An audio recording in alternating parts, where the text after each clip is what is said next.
My name is Michelle Patrice Wade. I am here to share my journey of surviving molestation, being bullied as a child for being overweight, overcoming a toxic relationship, and finding my identity after everything that the enemy threw at me to annihilate my future and my destiny. My molestation occurred from my uncle. My uncle had always been a part of my life. My mom and my dad, they divorced when I was 2, and my dad being in the military, my uncle was a man who was there to try to support my mom in ways that he could. I have memories recalled going back to 2, 3, where I would be on my grandmother's bed because that's where I slept, and he would come in and I would be awoken by him touching me. This went on for years. I don't know why I was left in his care. I assume that it was because he was trusted. He was an individual who was like a father figure,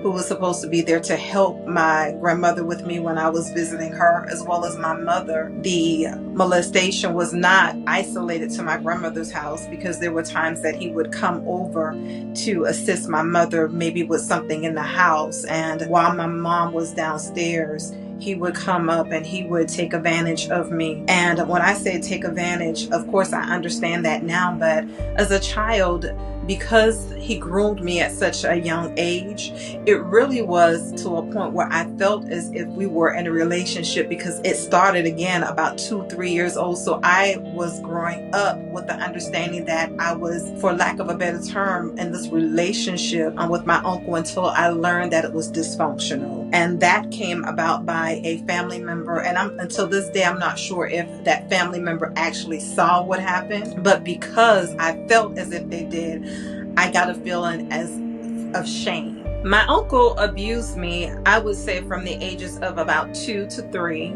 beginning at that age and ending about the age of 13. The older I got, the less time I was obligated to spend at grandmother's house, because I was getting older, and so I had an excuse that I could spend time with my friends. Getting too old to go to grandmother's house, but the reality of it is that I was escaping. I remember about the age of 11, which is when I believe that the incident with my family member, who I believe may have saw, I remember when I started to try to pull away from my uncle. I literally was downstairs with my mother, my grandmother, and they were having their conversation. Of course, I was still a child, and a child, if an adult calls you, you answer. And so I was so hesitant to answer because I did not want to go, because I knew exactly what was going to occur. And because I had now had this revelation, I was trying to stay away. But of course, because they didn't know what was going on, and because I had not shared it, I went upstairs after a while, because you answer to adults, you won't ignore them. And when I went up, I tried to keep my distance, and unfortunately I failed. I don't know if he was too quick or I was too slow, but I remember trying to run downstairs, and he grabbed me, and right at the top of my grandmother's staircase, where my mother and my grandmother were, he violated me right there. And I sat in silence and tears, just crying, because I was so groomed not to say anything, so groomed to stay silent, that I allowed him to do that right there at the top of the stairs, where help was available. But because of the fact that I had the understanding that I was not to say anything, I remained silent. Even to the point when I got home and my undergarments were stained, I threw them away, discarding the evidence, protecting him, because that's what I was taught to do. Around 2, 3 years of age, I recalled laying on my grandmother's bed, and my grandmother had this rice bed. And it's so funny, because every time I think about the memory of what happened, I could see the scene, the rice bed with the white sheets, and me just laying there comfortably. Instead of me waking up on my own or a loving touch, I feel my uncle touching my private area. He would come in, fondle me. He would just take his fingers and touch my private area. And then at the older I got, when I guess he assumed that I could carry the weight of his body, he would start to actually not penetrate, but he would actually take his private area and press it against mine to pleasure himself until he was done. And then he would get up, and again, because of the fact that I was groomed and this was normal behavior for me, I just got up like it was normal, cleaned myself off and went about my day until the next occurrence. I remember that on some occasions, because of the fact that maybe the house was full, there was a shed at the back of my grandmother's home, and amongst these things that were discarded, or maybe some of the yard things to take care of the yard, my uncle would call me in that shed, and he would violate me there. He would have me touch him, he would touch me, and then again take his private parts to put against my private area until he was satisfied, and then we would go about our day as if this was normal behavior. After the incident being violated right within reach of my mother and grandmother, I would say that we were nearing the end. I was getting to the age where I no longer wanted to spend time with grandmother because of this, because of the violation that occurred at her home, as well as the fact that I was getting older. And so I spent less time there. However, my uncle would still come to my home and violate me there. I want to say the ending of the violation, the molestation, stopped when our residence where we were in, we lived in a community where they were going to build a newer community, and so they were tearing down the buildings, and so we ended up moving in with my maternal grandmother. In that environment, there was no access to me. He didn't have the freedom to come over to have his way with me because there was no privacy in that setting. And then shortly after, he went off to jail for something that was not related. He was incarcerated, so his access to me stopped. And of course, the older I got, I understood. So even although I never shared the secret, I was always careful to keep my distance and be in an area where there was always someone present. I don't feel as if the adult in my life failed me, because my mom and I had those conversations, you tell, but because of the fact that this was my uncle, and because up until a certain point it was normal behavior, I don't ever remember him saying don't share it with anyone, but it was always done in such a secretive manner that I knew not to say anything. And then I believe that after a while it just became shameful for me, and so I did not actually share with my family. We say that we suffer in silence, but I've adapted saying that we suffer loudly. Our actions show that we are hurting. Individuals around us may not know the exact source, but something indicates that we are hurting. And my life indicated, because I became promiscuous, all of this was hidden from my family. And because I was this good girl, really my family was unaware of my actions until I became teenage mother. And even then, it was this saying, in our communities we say fast tail girl. So, they didn't know the source of my behavior, and to them it was just my first encounter. They didn't even realize that I had been sexually active all these years, most of it through no fault of my own. However, they had no clue, and I didn't indicate that in any way. It was just until 7 years ago when I actually, at the age of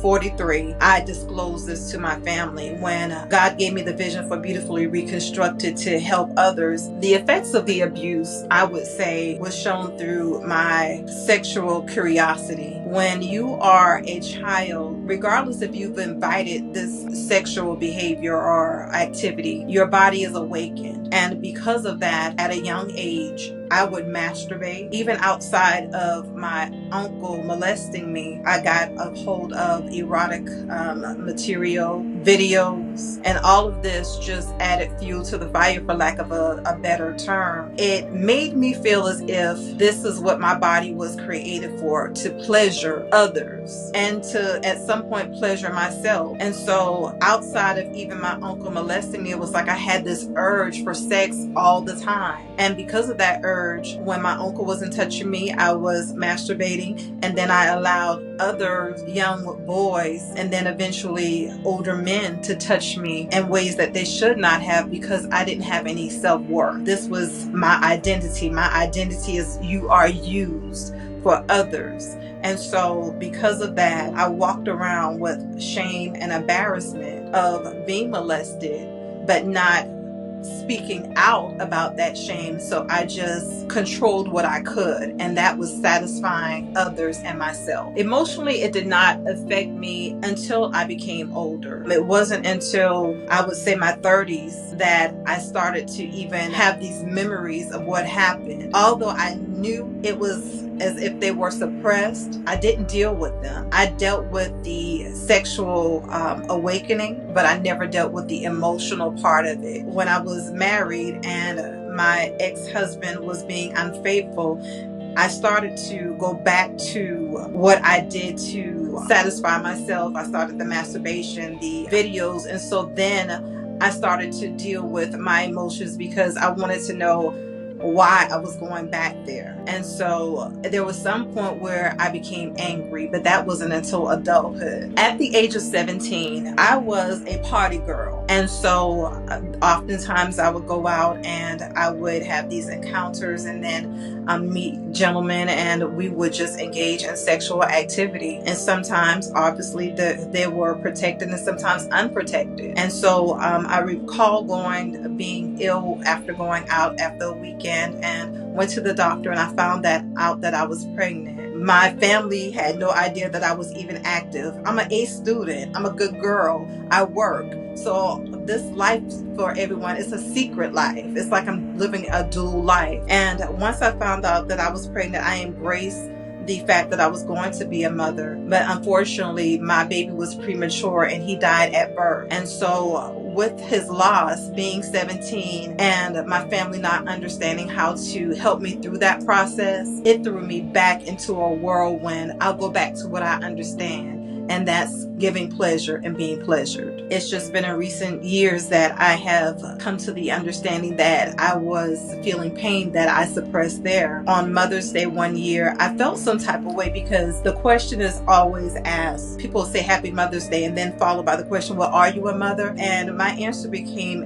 yes, because I nurtured him. At the age of 26, I get married. I believe this is going to be my happy ever after. Unfortunately, there were behaviors that I started to notice. I recall the first time that he doesn't come home. He worked shift where there were days he would be off 3, 4, and 7 days. So he would often go back home because I have bonus kids from this marriage. And he would state that he was going to spend time with the kids, although I couldn't always go because I was working a straight shift Monday through Friday. Really out of being frantic and thinking that something happened, I started to call his voicemail and really trying to break into the voicemail. And I heard all of these messages from other women, and my heart was broken, but I suppressed it because I didn't want the marriage to end. And so because we didn't communicate effectively, I just allowed the emotional abuse. He would go silent on me, and I hated that feeling of not being able to communicate. Therefore, I would just kind of sweep it under the rug, and we move forward until the next instance. We were actually trying to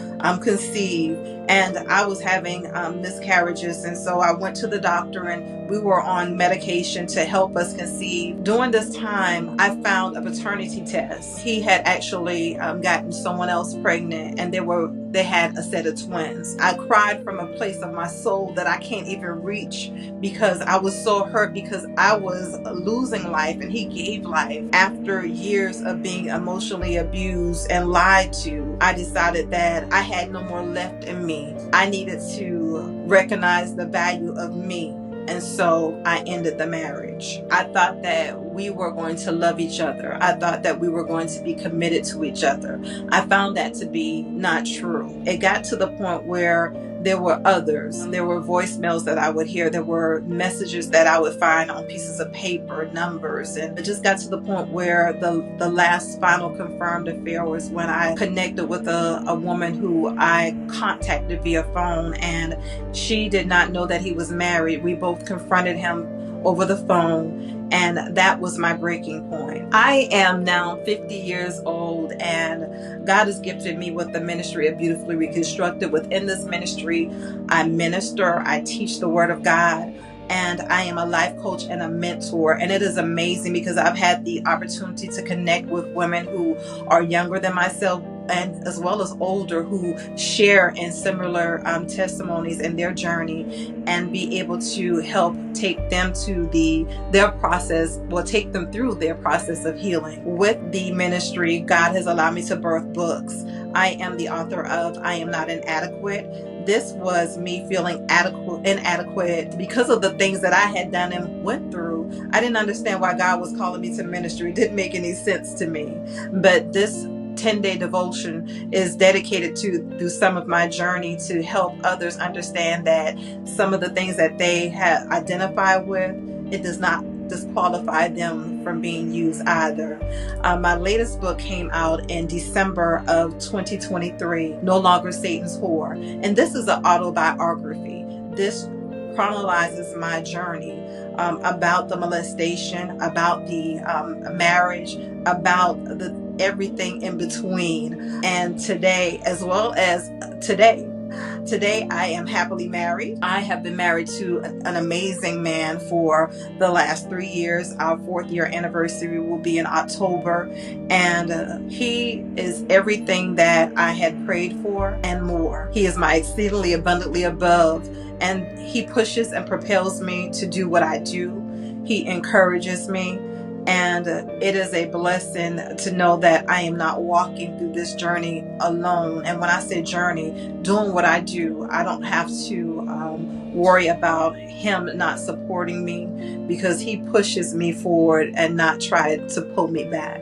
After making the decision that I was going to end the marriage, I came face to face with me. I was able to face all of those emotions and identify the reason why I was the way that I was. I was dealing with just the hurt of the marriage, but God allowed me to journey through the molestation, which I had never faced.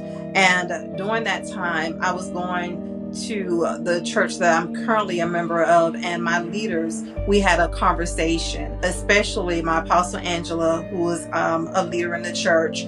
She and I sat down and we talked about my journey. And this was so new to me because of the fact that I had never released any of this information to in this capacity. Maybe here and there bits and pieces, but not to the point where I shared my full story, and also being open about the fact that I had committed adultery. What I would say to other individuals who have crossed this journey and you have survived, take joy in that.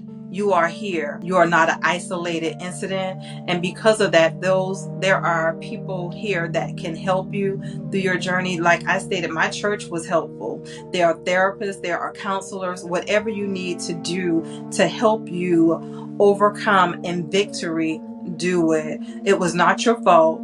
We are not responsible for what happened to us, but we are responsible for our journey to healing. So I encourage you all, if you have anything that life has thrown at you to try to annihilate your future, that you take control and you do what is necessary to overcome and overcome victoriously.